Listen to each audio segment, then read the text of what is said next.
വിശുദ്ധ പൗലോസ്ലീഹ എഫേസോസിലെ സഭയ്ക്ക് എഴുതിയ ലേഖനം 6-ാം അധ്യായം 11 മുതലുള്ള തിരുവചനങ്ങൾ. സാത്താന്റെ കുടിലതന്ത്രങ്ങളെ എതിർത്ത് നിൽക്കാൻ ദൈവത്തിന്റെ എല്ലാ ആയുധങ്ങളും ധരിക്കുവിൻ. എന്തെന്നാൽ നമ്മൾ മാംസത്തിനും രക്തത്തിനുമെതിരായിട്ടല്ല, പ്രഭുത്വങ്ങൾക്കും ആധിപത്യങ്ങൾക്കും ഈ അന്ധകാര ലോകത്തിന്റെ അധിപന്മാർക്കും സ്വർഗീയ ഇടങ്ങളിൽ വർത്തിക്കുന്ന തിന്മയുടെ ദുരാത്മാക്കൾക്കുമെതിരായിട്ടാണ് പടവെട്ടുന്നത്. അതിനാൽ ദൈവത്തിന്റെ എല്ലാ ആയുധങ്ങളും ധരിക്കുവിൻ. തിന്മയുടെ ദിനത്തിൽ ചെറുത്തു നിൽക്കാനും എല്ലാ കർത്തവ്യങ്ങളും നിറവേറ്റിക്കൊണ്ട് പിടിച്ചു നിൽക്കാനും അങ്ങനെ നിങ്ങൾക്കു സാധിക്കും. അതിനാൽ സത്യം കൊണ്ട് അരമുറുക്കി നീതിയുടെ കവചം ധരിച്ച് നിങ്ങൾ ഉറച്ചു നിൽക്കുവിൻ. സമാധാനത്തിന്റെ സുവിശേഷത്തിനുള്ള ഒരുക്കമാകുന്ന പാദരക്ഷകൾ ധരിക്കുവിൻ. സർവോപരി ദുഷ്ടന്റെ ജ്വലിക്കുന്ന കൂരമ്പുകളെ കെടുത്തുന്നതിന് നിങ്ങളെ ശക്തരാക്കുന്ന വിശ്വാസത്തിന്റെ പരിച എടുക്കുവിൻ. രക്ഷയുടെ പടത്തൊപ്പി അണിയുകയും ദൈവവചനമാകുന്ന ആത്മാവിന്റെ വാൾ എടുക്കുകയും ചെയ്യുവിൻ. ഓർമ്മിക്കുക, മിശിഹായുടെ തുടർച്ചയായ സഭയ്ക്ക് അതിന്റെ അസ്തിത്വത്താൽ തന്നെ പാപികളെയും രോഗികളെയും തിരസ്കരിക്കപ്പെട്ടവരെയും തന്റെ മാറോട് ചേർത്ത് പിടിക്കാതിരിക്കാനാവില്ല.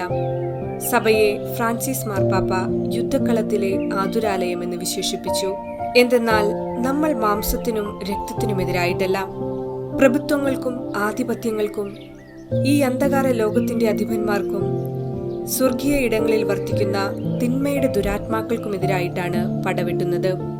ഈ ലോകം തിന്മകളോട് പടവെട്ടുമ്പോൾ ഈ യുദ്ധത്തിൽ മുറിവേൽക്കുന്ന പാപികളെ മാറോട് ചേർത്തു പിടിക്കാതിരിക്കാൻ സഭയ്ക്ക് കഴിയുകയില്ല.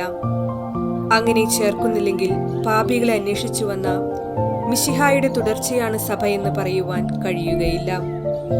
സഭയുടെ അസ്തിത്വത്തിന് അർത്ഥം നഷ്ടമാകുമെന്ന് മാത്രമല്ല, സഭയ്ക്ക് ഈ ലോകത്തിൽ യാതൊരു പ്രസക്തിയും ഉണ്ടായിരിക്കുകയുമില്ല. ആയതുകൊണ്ട് സഭാമക്കളായ നമ്മൾ രക്ഷയുടെ പടത്തൊപ്പി അണിഞ്ഞ് വചനമാകുന്ന വാളെടുത്ത് മുന്നേറുവാൻ ഈ നോമ്പുകാലം നമുക്ക് സഹായകമാകട്ടെ എന്ന് പ്രാർത്ഥിക്കാം.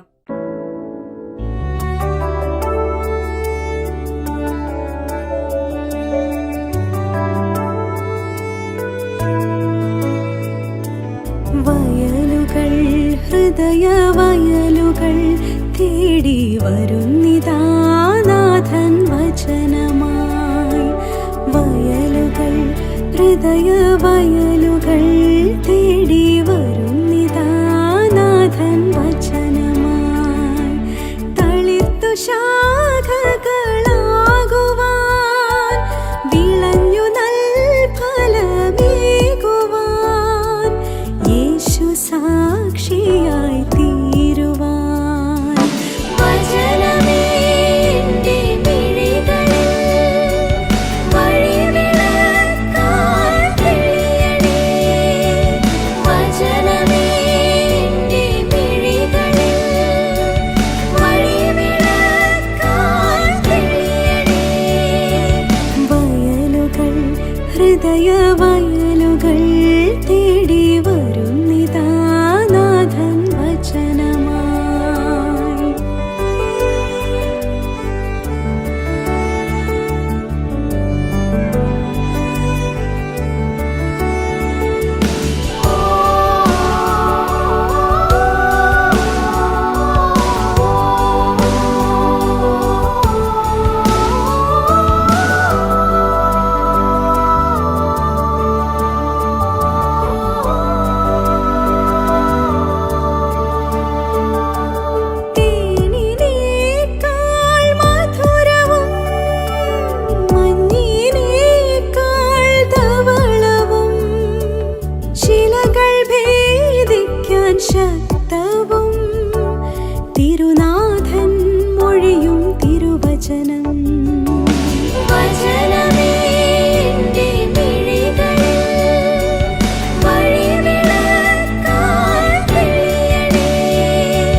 ഹൃദയവയലുകൾ തേടി വരുന്നിതാ